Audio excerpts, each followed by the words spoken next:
again to the end. This is another hint that tells the other person that you remember learning his or her name before, but you just can't recall it right now. I'm sorry, what was your name again?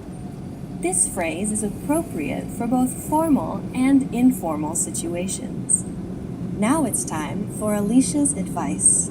In the United States, it's normal to address people by name in conversation more than once. In both formal and informal situations, it's a way to show respect or interest in the other person and can help you make friends. It is also a great way to practice someone's name so you don't forget it. If you are talking to someone named Anne, for example, instead of just, "What do you do for fun?" you could say, "Anne, what do you do for fun?" You can also put the name at the end of the sentence. What do you do for fun, Anne? You don't want to say the person's name too often or it will sound a little strange. But if you practice someone's name like this, you won't forget it. And people love to hear their own name.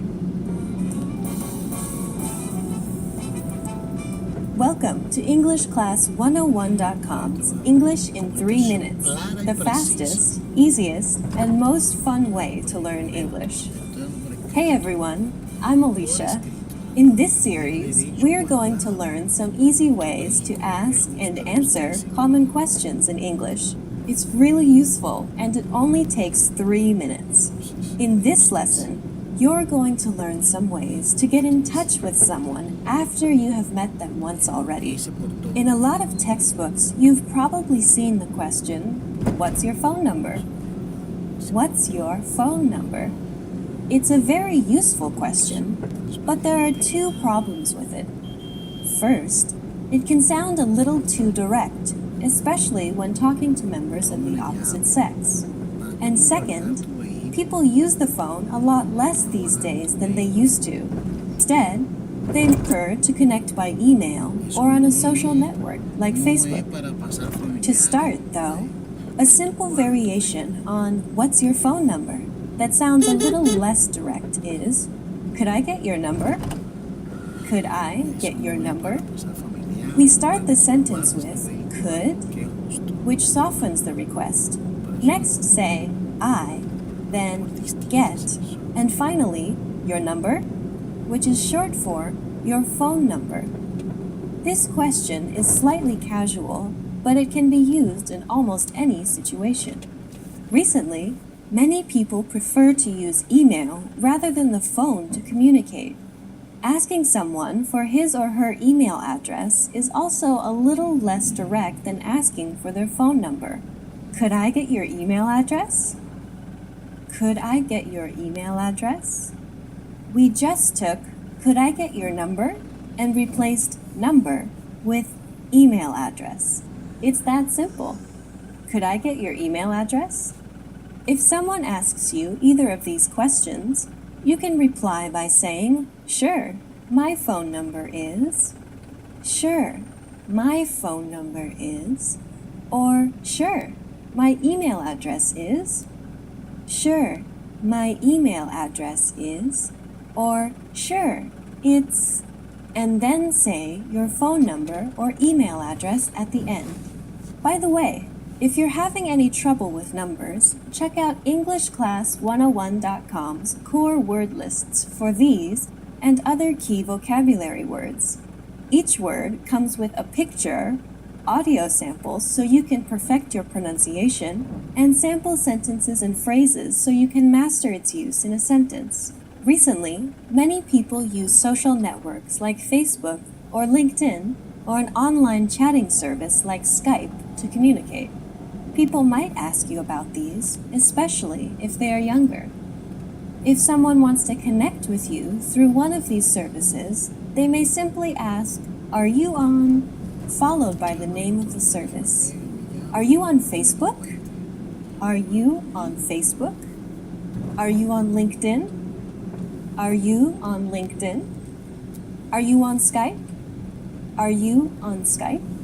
To answer, you can simply say, "Yes, I am," or "No, I'm not." If you respond with "Yes, I am," The other person may ask how they can connect with you on one of these services.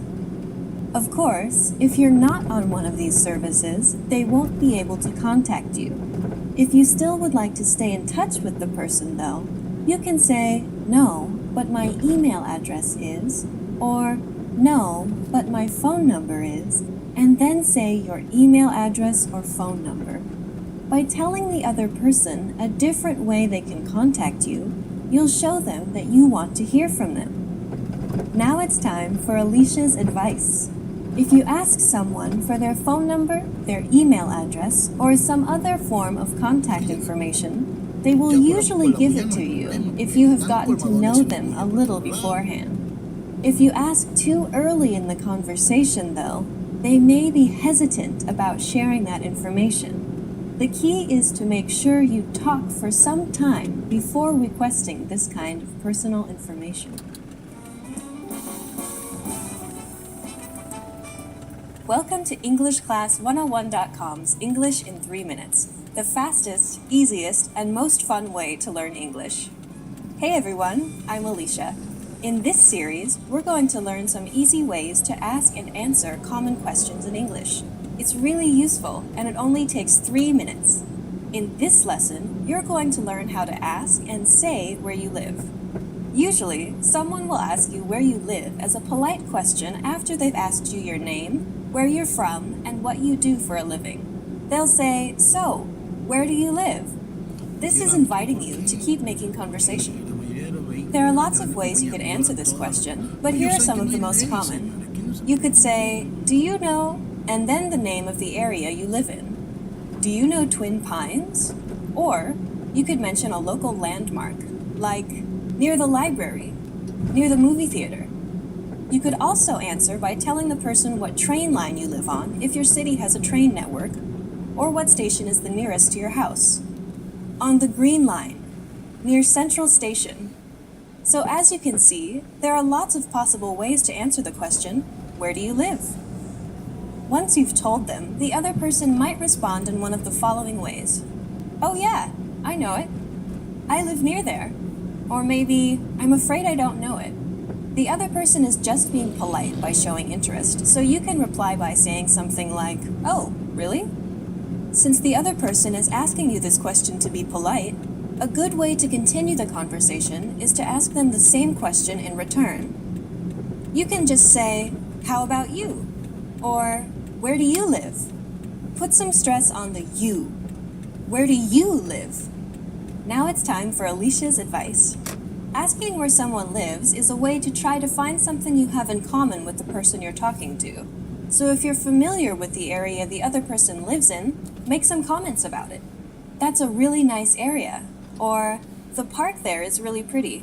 Anything is fine, as long as you don't say anything negative that could be taken as offensive, like, "That area has a high crime rate," or "I hear that area is really dangerous." Welcome to EnglishClass101.com's English in 3 minutes, the fastest, easiest, and most fun way to learn English. Hey everyone, I'm Alicia. In this series, we're going to learn some easy ways to ask and answer common questions in English. It's really useful, and it only takes 3 minutes. In this lesson, you're going to learn how to ask someone where they went to school or college. Asking someone where they went to college is a good small talk question and conversation starter. However, you have to be careful not to offend people if they didn't go to college.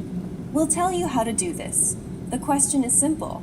If the other person is over 22, it's likely they will have left college already, so you ask using the past tense. Where did you go to college?